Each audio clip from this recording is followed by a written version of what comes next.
Assalamualaikum. Hai. Masa lama tak jumpa. Sebulan. Sorry, aku bukan sengaja, tapi aku sibuk sebenarnya. Yang memang kenal aku faham lah. Kalau di luar dunia YouTube ni, of course aku ada kerja hakiki. Aku ada bisnes sebuah pusat servis kereta. Dan aku bukan semata-mata kerja dekat situ. Aku juga adalah owner. So ni aku punya servis center Fika Auto Sdn Bhd yang berlokasi di Alostar, Kedah. Bisnes ni menjalankan perniagaan servis dan membaik pulih ke semua jenis jenama kereta. Dan Alhamdulillah, rezeki aku, rezeki keluarga, sejak kebelakangan ni Fika Auto Sdn Bhd ni menerima sambutan yang sangat luar biasa. Hari-hari penuh, hari-hari hampir 15 ke 25 buah kereta yang masuk untuk terima perkhidmatan kami. Jadi sebab tu aku kena tune balik masa, adjust semula masa aku yang sangat limited untuk bahagikan masa untuk service center ni, bahagi masa untuk keluarga, bahagi masa untuk channel The Show Review yang aku sayang ni. Jadi lepas lama aku fikir, so lepas ni aku takkan buat lagi video review chapter. Jangan salah faham, tak buat chapter review bukan bermaksud aku takkan buat video, tapi video aku lepas ni aku hanya akan ambil poin-poin tertentu yang aku akan study dan kupaskan untuk video tersebut. Maksudnya satu video aku hanya akan fokuskan untuk satu atau dua topik sahaja dalam chapter terbaru tu, supaya aku ada masa yang cukup untuk siapkan persiapan untuk proses shooting dan seterusnya serahkan kepada editor untuk proses editing. Minit untuk video-video lepas ni mungkin akan lebih pendek, mungkin akan tak sampai 10 minit pun. So duration video akan berkurang, tapi tak bermakna kualiti video akan berkurang. Aku akan pastikan korang sentiasa enjoy dengan video-video dari channel ni. So lepas ni order keluarkan chapter baru, korang boleh support dulu, layan dulu video-video kawan-kawan aku yang lain, jemput layan dulu video reaction dari channel Life of Pim, dari channel Webro, dari channel ID Studios. Ni geng-geng reaction chapter. Kemudian untuk chapter review yang lengkap, korang boleh tengok Kimis Coverto dan Faiz di Studios of course. Dan lepas tu untuk kupasan-kupasan yang mendalam, poin-poin penting untuk chapter-chapter tersebut, korang boleh tengok The Show Review. Okay, so tu saja. Jangan kata aku hilang sebelum ni sebab bengang bagi jadi Yonko. Dah, aku cuma sibuk dengan urusan sebagai seorang business owner. Tu saja. Alright, video The Show untuk kali ini adalah mengenai Akagami Shanks. Untuk yang masih belum dapat info, chapter 1054 adalah chapter pertama untuk final saga dalam penceritaan karya One Piece. One Piece, kita percaya tak percaya, dah masuk ke fasa terakhir. Fasa terakhir inilah yang akan Oda bongkarkan segala-galanya, kesemua rahsia yang kita sering berteori selama ini mengenai apa itu One Piece, apa itu Will of D, apa yang berlaku waktu Void Century, bagaimana rupa sebenar dua lagi ancient weapon, bagaimana rupa Laugh-Tale, apa yang ada di Laugh-Tale, di mana Laugh-Tale, bagaimana rupa perang terakhir yang bakal berlaku untuk menumbangkan world government, bagaimana momen sewaktu Luffy diangkat menjadi Pirate King, bagaimana kesinambungan antara negara-negara penting seperti Wano dan sebagainya, siapa sebenarnya Joy Boy, dan bagaimana kedahsyatan kekuatan individu-individu elit yang belum ditunjukkan kekuatan mereka yang sebenar, dan banyak lagi rahsia yang kalau aku tak sebut, korang boleh sebut di bawah. Kesemua ini bakal dibongkarkan kepada kita dalam final saga ini. Oda simpan segala-galanya untuk final saga, fasa terakhir untuk One Piece ini. Apa yang menarik, permulaan chapter untuk final saga, Oda bermula garang dengan memperlihatkan tiga jalan penceritaan untuk tiga watak yang selama ini menjadi misteri kepada kita. Pertama, Oda mula dengan penceritaan watak Admiral Ryokugyu. Kemudian kedua, dia habiskan chapter ini dengan sambungan penceritaan untuk misteri mengenai bagaimana nasib orang nombor 2 dalam Angkatan Tentera Revolusi, iaitu Sabo, ketika pencerobohan dia dan komander-komander kanannya ke Merijoa. Oda akhirnya menjawab misteri tersebut setelah lama kita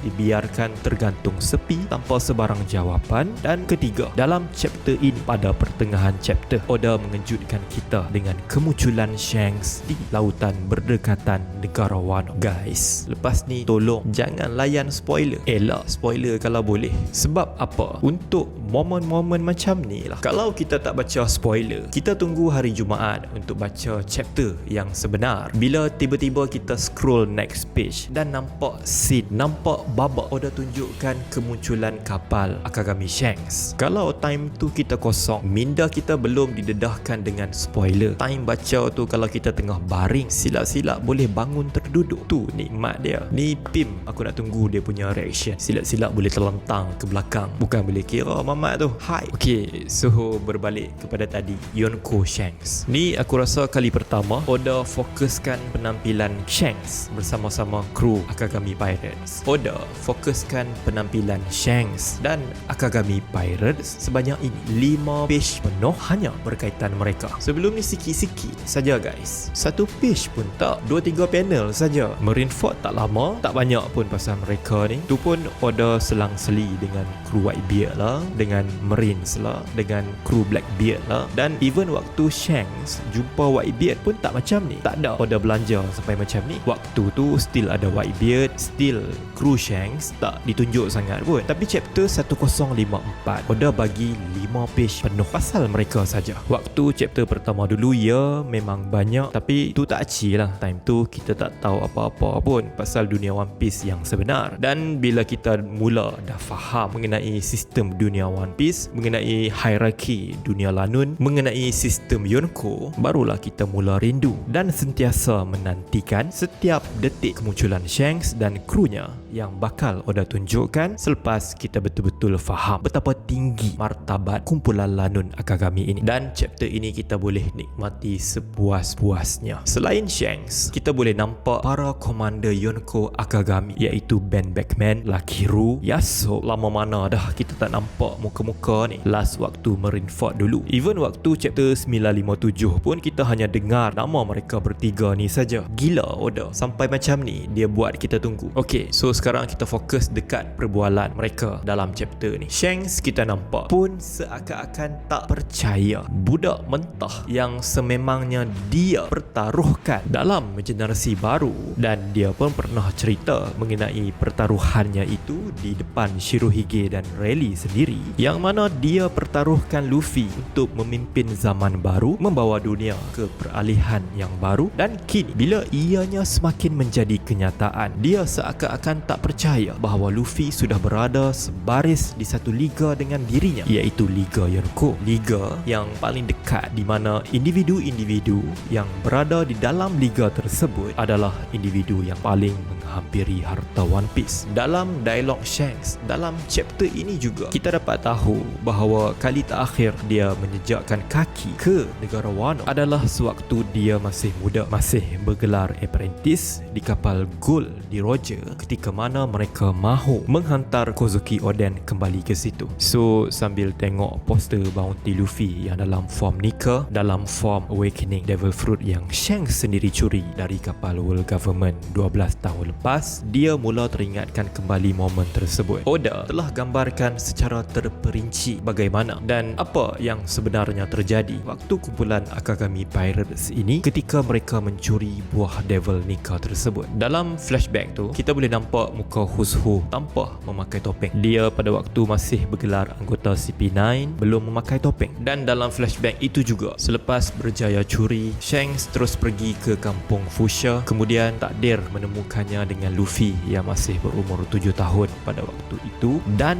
rupanya sejak dari awal lagi Shanks dah racun pemikiran Luffy dengan poster-poster bounty yang aku rasa tu sudah tentu poster-poster bounty Lanun yang elit. Jadi angka bilion ini memang Luffy dah tengok awal, dan sekarang dia pun dah masuk ke Liga Bounty yang sama, angka bilion. Selain dialog perbualan Shanks, selain flashback yang Shanks teringat mengenai Luffy, aku nak sentuh juga dialog perbualan dia punya kru. Kita boleh nampak yang mana Lakiru sebut dia tak sabar nak jumpa Luffy di situ. Bong Punch pula kata Luffy sangat luar biasa. Yasuo dia sebut nanti dulu dia tak bersedia lagi untuk jumpa anak dia Usopp. Dan Lime Juice pula petik nama Kid. Dia kata Kid pun ada dekat sini kan, tak lama mana pun sejak budak mentah tu cuba untuk cabar mereka. Dan tak semena-mena sekarang budak mentah yang sama telah berjaya menumbangkan seorang Yonko dari liga yang kapten mereka tengah tengah duduk sekarang. Okay, so berbalik kepada flashback Shanks tadi, yang mana lama juga Shanks mengelamun sambil teringat momen-momen dia dengan Luffy tu, sampai tinggal tulang lah daging yang Lakiru makan tu. Sebelum tu penuh lagi daging dekat tangan salah seorang komander kepada Akagami Shanks tu. Habis Shanks mengelamun, daging tu pun settle. So lama jugalah Shanks mengelamun, dan momen flashback yang berakhir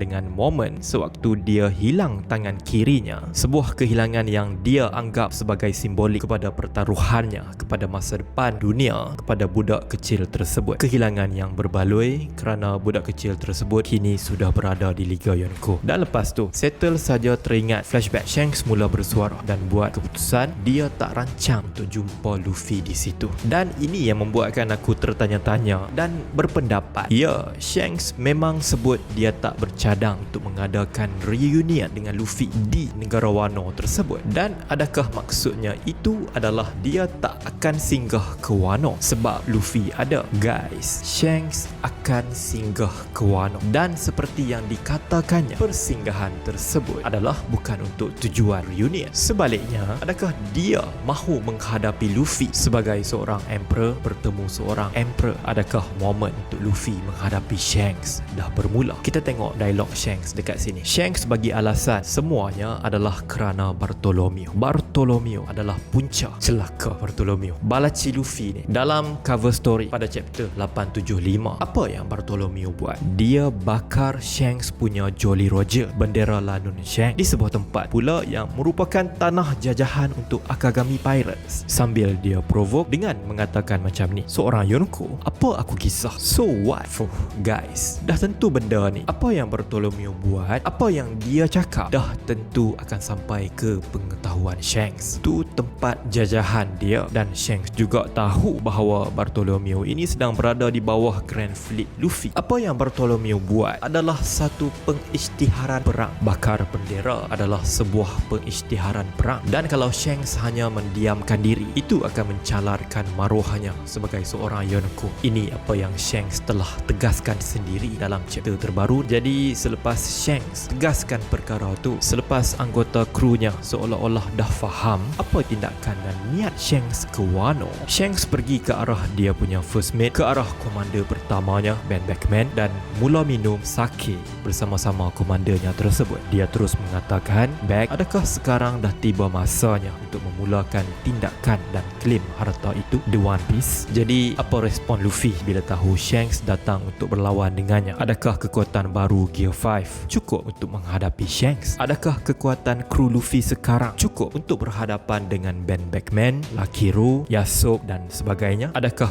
pertarungan kedua-dua kru Emperor ini mampu dielakkan? Kita kena ingat, Shanks bukan jahat. Sebaliknya, dia datang sebagai seorang Yonko. Dia juga seorang lanun. Dan mungkinkah juga dia sendiri mahu tes, mahu melihat sendiri apakah budak yang dia sedang pertaruhkan itu benar-benar layak untuk pergi mendapatkan One Piece? Dan bagaimana pula dengan Admiral Ryokugyu yang turut berada di situ? Guys, Oda dah naikkan tombol gear. Cerita One Piece akan jadi satu plot jalan cerita yang kita kena bersedia untuk hadam satu persatu hakikat, pembongkaran rahsia yang mind blown, dan perkembangan jalan cerita yang sangat-sangat laju yang tak seperti sebelum-sebelum ini. One Piece tak akan lagi sama. Itu apa yang aku rasa. Dan apa kata korang semua? Drop komen dekat bawah. Jangan lupa untuk subscribe, tekan button subscribe ni untuk jadi orang yang terawal untuk menonton video-video terbaru daripada channel ini. Dan kami akan terus menghasilkan karya-karya yang berkualiti untuk sajian anda. This is for you. You guys sangat-sangat awesome. Terima kasih banyak. Assalamualaikum.